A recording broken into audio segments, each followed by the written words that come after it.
How do you change a drill bit? Well, I've got a drill right here, got a couple of different drill bits. Let me show you. There's a couple different ways to do this. It's really, really easy to do, but also you have to be very careful because this is a drill. They're powerful, right? So the first thing you have to do is find the safety so that when you pull the trigger, nothing's happening.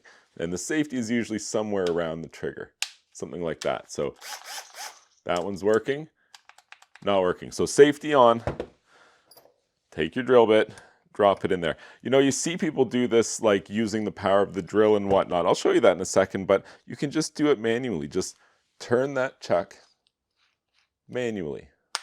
That's it. Safety off, ready to go. So safety's on, same thing. Reverse that, just loosen it like you're taking a lid off a jar. That comes out, and then you can put the other one in. I'll show you the other method. So the other method here, we've got it in. We click that safety and then hold this with your hand until it catches.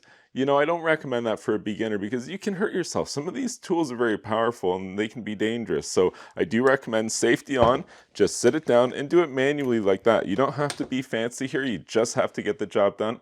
I hope you found this helpful. If you did, please like and subscribe.